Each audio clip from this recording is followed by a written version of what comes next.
पंच परमेश्वर। जुम्मन शेख और अलगू चौधरी में गाढ़ी मित्रता थी। साझे में खेती होती थी, कुछ लेन देन में भी साझा था। एक को दूसरे पर अटल विश्वास था। जुम्मन जब हज करने गए थे तब अपना घर अलगू को सौंप गए थे और अलगू जब कभी बाहर जाते तो जुम्मन पर अपना घर छोड़ देते थे। उनमें न तो खान पान का व्यवहार था, न धर्म का नाता, केवल विचार मिलते थे। मित्रता का मूल मंत्र यही है। जुम्मन शेख की एक बूढ़ी खाला यानी कि मौसी थी। उसके पास थोड़ी सी मिल्कियत थी, परंतु निकट संबंधियों में कोई ना था। जुम्मन ने लंबे चौड़े वायदे करके वह मिल्कियत अपने नाम लिखवा ली। जब तक उसकी रजिस्ट्री ना हुई थी तब तक खालाजान का खूब आदर सत्कार किया गया, हलवे पुलाव की वर्षा सी कर दी गई, पर रजिस्ट्री की मोहर ने इन खातिरदारियों पर मुहर लगा दी। जुम्मन की पत्नी करीमन रोटियों के साथ कड़वी बातों के कुछ तेज तीखे सालन भी देने लगी। जुम्मन शेख भी निष्ठुर हो गए। अब बेचारी खालाजान को प्रायः नित्य ऐसी ही बातें सुननी पड़ती थी। प्रायः मतलब अक्सर। बुढ़िया न जाने कब तक जिएगी, 2-4 बीघे ऊसर क्या दे दिया, मानो मोल ले लिया है। बघारी दाल के बिना रोटियां नहीं उतरती। जितना रुपया इसकी पेट में झोंक चुके उतने से तो अब तक गांव मोल ले लेते। कुछ दिन खालाजान ने सुना और सहा, परंतु जब न सहा गया तब जुम्मन से शिकायत की। जुम्मन ने स्थानीय कर्मचारी गृह स्वामिनी के प्रबंध में दखल देना उचित न समझा। अंत में एक दिन खाला ने जुम्मन से कहा, बेटा तुम्हारे साथ मेरा निर्वाह ना होगा, तुम मुझे रुपए दे दिया करो, मैं अपना पका खा लूंगी। जुम्मन ने धृष्टता के साथ उत्तर दिया, रुपए क्या यहाँ फलते हैं? खाला ने नम्रता से कहा, मुझे कुछ रूखा सूखा चाहिए भी या नहीं? जुम्मन ने गंभीर स्वर में जवाब दिया, तो कोई यहाँ थोड़े ही समझा था कि तुम मौत से लड़कर आई हो। खाला बिगड़ गई। उन्होंने पंचायत करने की धमकी दी। जुम्मन हंसे, जिस तरह कोई शिकार हिरन को जाल में की तरफ जाते देखकर मन ही मन हंसता है। वह बोले, हाँ जरूर पंचायत करो, फैसला हो जाए। मुझे भी यह रात दिन की खटपट पसंद नहीं। पंचायत में किसकी जीत होगी इस विषय में जुम्मन को कुछ भी संदेह ना था। आसपास के गांव में ऐसा कौन था जो उनके अनुग्रहों का ऋणी ना हो? ऐसा कौन था जो उसको शत्रु बनाने का साहस कर सके? किसमें इतना बल था जो उसका सामना कर सके? आसमान के फरिश्ते तो पंचायत करने आवेंगे नहीं। इसके बाद कई दिन तक बूढ़ी खाला हाथ में एक लकड़ी लिए आसपास के गांव में दौड़ती रही। कमर झुककर कमान हो गई थी। बिरला ही कोई भला आदमी होगा जिसके सामने बुढ़िया ने दुख के आंसू ना बहाए हों। ऐसे न्यायप्रिय, दयालु, दीन वत्सल पुरुष बहुत कम थे जिन्होंने उस अबला के दुखड़े को गौर से सुना हो और उसे सांत्वना दी हो।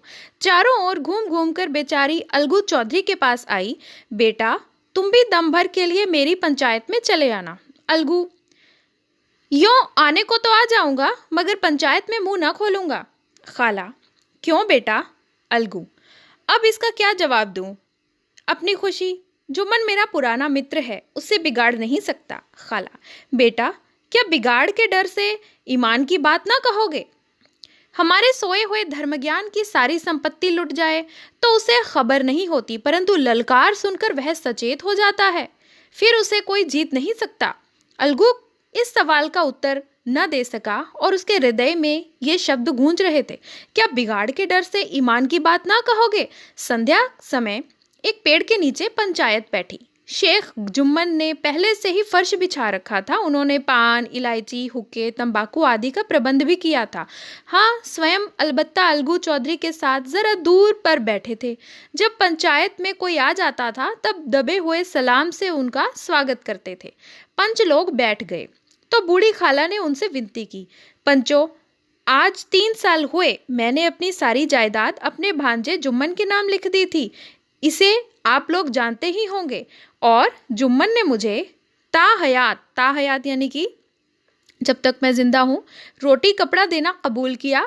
साल भर तो मैंने इसके साथ रो धोकर काटा, पर अब रात दिन का रोना नहीं सहा जाता। मुझे ना पेट की रोटी मिलती है न तन का कपड़ा। बेकस बेवा हूँ, कचहरी दरबार नहीं कर सकती। तुम्हारे सिवा किसे अपना दुख सुनाऊं? तुम लोग जो राह निकाल दो उसी राह पर चलूं। मैं पंचों का हुक्म सिर माथे पर चढ़ाऊंगी। रामधन मिश्र, जिनके कई असामियों को जुम्मन ने अपने गांव में बसा लिया था, बोले, जुम्मन मियाँ किसे पंच बदते हो, अभी से इसका निपटारा कर लो, फिर जो कुछ पंच कहेंगे वही मानना पड़ेगा। जुम्मन को इस समय सदस्यों में विशेषकर वे ही लोग दिख पड़े थे जिनसे किसी न किसी कारण उनका वैमनस्य था। जुम्मन बोले, पंचों का हुक्म अल्लाह का हुक्म है, खालाजान जिसे चाहें उसे पंच बनाए। खाला ने चिल्लाकर कहा, अरे अल्लाह के बंदे, पंचों का नाम क्यों नहीं बता देता, कुछ मुझे भी तो मालूम हो। जुम्मन ने क्रोध से कहा, अब इस वक्त मेरा मुंह न खुलवाओ, तुम चाहे जिसे पंच बनवा लो। खाला जान जुम्मन के आरोप को समझ गई और बोली, बेटा खुदा से डरो, पंच ना किसी के दोस्त होते हैं ना किसी के दुश्मन, कैसी बात कहते हो, और तुम्हारा किसी पर विश्वास ना हो तो जाने दो, अलगू चौधरी को तो मानते हो, लो उन्हीं को सरपंच बनाती हूँ। जुम्मन शेख आनंद से फूल उठे, परंतु भावों को छिपाकर बोले, अलगू ही सही, मेरे लिए जैसे रामधन वैसे अलगू। अलगू इस झमेले में फंसना नहीं चाहते थे। वे कन्नी काटने लगे, बोले, खाला तुम तो जानती हो मेरी जुम्मन से गाढ़ी दोस्ती है। खाला ने गंभीर स्वर में कहा, बेटा दोस्ती के लिए कोई अपना ईमान नहीं बेचता, पंचों के दिल में खुदा बसता है, पंचों के मुंह से जो बात निकलती है वह खुदा की तरफ से निकलती है।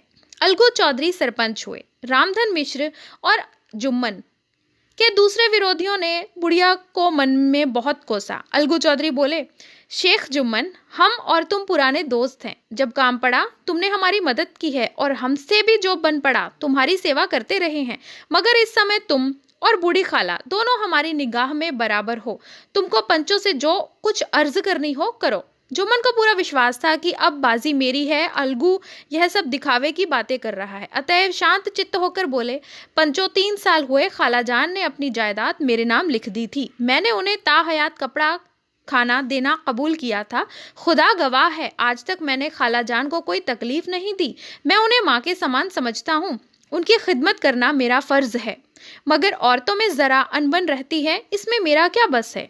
खालाजान मुझसे माहवार खर्च अलग मांगती हैं, जायदाद कितनी है वह पंचों से छिपी नहीं, उससे इतना मुनाफा नहीं होता कि माहवार खर्च दे सकूं।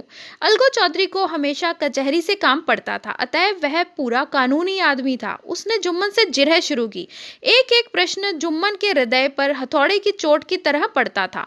रामधन मिश्र इन प्रश्नों पर मुग्ध हुए जाते थे। जुम्मन चकित थे कि अलगू को क्या हो गया, अभी वह अलगू मेरे साथ बैठा हुआ कैसी कैसी बातें कर रहा था, इतनी ही देर में ऐसा काया पलट हो गया कि मेरी जड़ खोदने पर तुला हुआ है, न मालूम कब की कसर यह निकाल रहा है, क्या इतने दिनों की दोस्ती कुछ भी काम ना आएगी। जुम्मन शेख तो इसी संकल्प विकल्प में पड़े हुए थे, इतने में अलगू ने फैसला सुनाया। जुम्मन शेख पंचों ने इस मामले पर विचार किया, उन्हें नीति संगत मालूम होता है कि खालाजान को माहवार खर्च दिया जाए। हमारा विचार है कि खाला की जायदाद से इतना मुनाफा अवश्य होता है कि माहवार खर्च दिया जा सके, बस यही हमारा फैसला है। अगर जुम्मन को खर्च देना मंजूर ना हो तो संपत्ति की वह रजिस्ट्री रद्द समझी जाए। यह फैसला सुनते ही जुम्मन सन्नाटे में आ गए, मगर रामधन मिश्र और अन्य पंच अलगू चौधरी की इस नीति परायणता की प्रशंसा जी खोलकर कर रहे थे।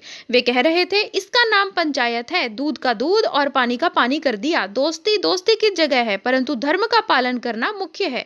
ऐसे ही सत्यवादियों के बल पर पृथ्वी ठहरी है, नहीं तो वह कब की रसातल में चली जाती। इस फैसले ने अलगू और जुम्मन की दोस्ती की जड़ हिला दी। अब वे साथ साथ बातें करते दिखाई नहीं देते। इतना पुराना मित्रता रूपी वृक्ष सत्य का एक झोंका भी ना सह सका। सचमुच वह बालू की ही जमीन पर खड़ा था। उनमें अब शिष्टाचार का अधिक व्यवहार होने लगा, एक दूसरे की आवभगत ज्यादा करने लगे। वे मिलते जुलते तो थे, मगर उसी तरह जैसे तलवार से ढाल मिलती है। जुम्मन के चित्त में मित्र की कुटिलता 8 पहर खटा करती थी।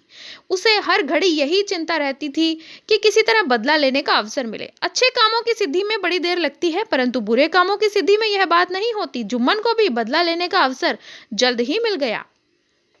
पिछले साल अलगू चौधरी बटेसर से बैलों की एक बहुत अच्छी जोड़ी मोल ले आए थे। बैल पछाही जाति के सुंदर बड़े बड़े सींगों वाले थे। महीनों तक आसपास के गांव के लोग उनके दर्शन करते रहे। दैव योग से जुम्मन की पंचायत के 1 महीने बाद इस जोड़ी का एक बैल मर गया। जुम्मन ने दोस्तों से कहा, यह दगाबाजी की सजा है। इंसान सब्र भले ही कर जाए, पर खुदा नेक बद सब देखता है। अब अकेला बैल किस काम का। उसका जोड़ बहुत ढूंढा पर मिला ना, तो निश्चय हुआ कि उसे बेच डालना चाहिए। गांव में एक समझू साहू थे। वे इक्का गाड़ी हाँकते थे। गांव से गुड़ घी लाद कर मंडी ले जाते, मंडी से तेल नमक भर लाते और गांव में बेचते। इस बैल पर उनका मन लहराया। उन्होंने सोचा, यह बैल हाथ लगे तो दिन भर के 3 खेप हों। आजकल तो एक ही खेप में लाले पड़े रहते हैं। बैल देखा, गाड़ी में दौड़ाया, मोल तोल किया और उसे लाकर द्वार पर बांध ही दिया। 1 महीने में दाम चुकाने का वादा ठहरा। चौधरी को भी गरज थी ही, घाटे की परवाह न की। समझू साहू ने नया बैल पाया तो लगे उसे रगेदने। वह दिन में 3-3 4-4 खेपे करने लगे। न चारे की फिक्र थी न पानी की, बस खेपों से काम था। मंडी ले गए, वहां से कुछ रूखा सूखा भूसा सामने डाल दिया। बेचारा जानवर अभी दम भी न लेने पाता था कि फिर जोत दिया। इक्के का जुआ देखते ही बैल का लहू सूख जाता था। एक एक पग चलना दूभर था, हड्डियां निकल आई थी, परंतु वह पानीदार मार की बर्दाश्त न थी। एक दिन चौथी खेप में साहू जी ने दूना बोझ लाद दिया। दिन भर का थका जानवर पैर ना उठते थे। कोड़े खाकर कुछ दूर दौड़ा, धरती पर गिर पड़ा और ऐसा गिरा कि फिर ना उठा। कई बार गुड़ और कई खेपे उन्होंने घी बेचे थे। 250 रुपए कमर में बंधे थे। इसके अलावा गाड़ी पर कई बोरे नमक भी था, इसलिए वे कहीं जा भी ना सकते थे। लाचार बेचारे गाड़ी पर लेट गए। वही रत जगह करने की ठान ली। आधी रात तक नींद को बहलाते रहे। सुबह जब नींद टूटी और कमर पर हाथ रखा तो थैली गायब। घबराकर इधर उधर देखा तो कई कनस्तर तेल के भी नदारत। प्रातःकाल रोते बिलखते घर पहुंचे। सहुआइन ने जब यह बुरी सुनी तब पहले तो रोई, फिर अलगू चौधरी को गालियां देने लगी। निगोड़े ने ऐसा कुलच्छनी बैल दिया है कि जन्म भर की कमाई लुट गई। इस घटना को कई महीने बीत गए। अलगू जब अपने बैलों के दाम मांगते तब साहू और सहुआइन दोनों ही झल्ला उठते। चौधरी के अशुभ चिंतकों की कमी न थी। ऐसे अवसर पर वे भी एकत्र होते आते और साहू जी के बर्राने की पुष्टि करते। 150 रुपए से इस तरह हाथ धोना अलगू के लिए आसान न था। एक बार वे भी गर्म पड़े। साहू जी बिगड़कर लाठी ढूंढने चले गए। अब सहुआइन ने मैदान लिया। प्रश्नोत्तर होते होते हाथापाई की नौबत आ पहुंची। सहुआइन ने घर में घुसकर किवाड़ बंद कर लिए। शोरगुल सुनकर गांव के भले मानस जमा हो गए। उन्होंने इन दोनों को समझाया, साहू जी को दिलासा देकर घर से निकाला। लोगों ने परामर्श दिया कि इस तरह से काम ना चलेगा, पंचायत कर लो, जो कुछ तय हो जाए उसे स्वीकार कर लो। साहू जी राजी हो गए। अलगू ने भी हामी भर ली। पंचायत की तैयारियां होने लगी। दोनों पक्षों ने अपने अपने दल बनाने शुरू कर दिए। इसमें तीसरे दिन वृक्ष के नीचे पंचायत बैठी। पंचायत बैठ गई तो रामधन मिश्र ने कहा, अब देरी क्या है, पंचों का चुनाव हो जाना चाहिए। बोलो चौधरी, किसको पंच बनाते हो? अलगू ने दीन भाव से कहा, समझू साहू ही चुन ले। समझू खड़े हुए और कड़क कर बोले, मेरी ओर से जुम्मन शेख। जुम्मन का नाम सुनते ही अलगू का कलेजा धक धक करने लगा, मानो किसी ने अचानक थप्पड़ मार दिया हो। रामधन अलगू के मित्र थे। वह तो बात को ताड़ गए। पूछा, क्यों चौधरी, तुम्हें कोई उर्ज तो नहीं? चौधरी ने निराश होकर कहा, नहीं, मुझे क्या उर्ज होगा। अपने उत्तरदायित्व का ज्ञान बहुधा हमारे संकुचित व्यवहारों का सुधार होता है। जब हम राह भूलकर भटकने लगते हैं तब यही ज्ञान हमारा विश्वसनीय पथ प्रदर्शक बन जाता है। जुम्मन शेख के मन में भी सरपंच का उच्च स्थान ग्रहण करते ही अपनी जिम्मेदारी का भाव पैदा हुआ। उसने सोचा, मैं इस समय न्याय और धर्म के सर्वोच्च आसन पर बैठा हूँ। मेरे मुंह से इस समय जो कुछ निकलेगा वह देववाणी के सदृश है और देववाणी में मेरे बुरे विचारों का कदापि समावेश न होना चाहिए। मुझे सत्य से जौ भर भी टलना उचित नहीं। पंचों ने दोनों पक्षों से सवाल जवाब करने शुरू किए। बहुत देर तक दोनों दल अपने अपने पक्ष का समर्थन करते रहे। यह तो सब चाहते ही थे कि समझू को बैल का मूल्य देना चाहिए, परंतु दो महाशय इस कारण रियायत करना चाहते थे कि बैल मर जाने से समझू की हानि हुई। सभ्य व्यक्ति समझू को दंड भी देना चाहते थे, जिससे फिर वह पशुओं के साथ ऐसी निर्दयता करने का उसे साहस ना हो। अंत में जुम्मन ने फैसला सुनाया, अलगू चौधरी और समझू साहू, पंचों ने तुम्हारे मामले पर अच्छी तरह से विचार किया। समझू को उचित है कि वह बैल का पूरा दाम दें। जिस वक्त उन्होंने बैल लिया उसे कोई बीमारी ना थी। अगर उसी समय दाम दे दिए होते तो आज झगड़ा ही ना होता। बैल की मृत्यु केवल इस कारण हुई कि उससे बहुत कठिन परिश्रम लिया गया। उसके दाने चारे का कोई अच्छा प्रबंध भी ना किया गया। रामधन मिश्र बोले, समझू ने बैल को जानबूझकर मारा है, अतएव उनसे दंड लेना चाहिए। जुम्मन बोले, वह दूसरा सवाल है, हमको इससे कोई मतलब नहीं।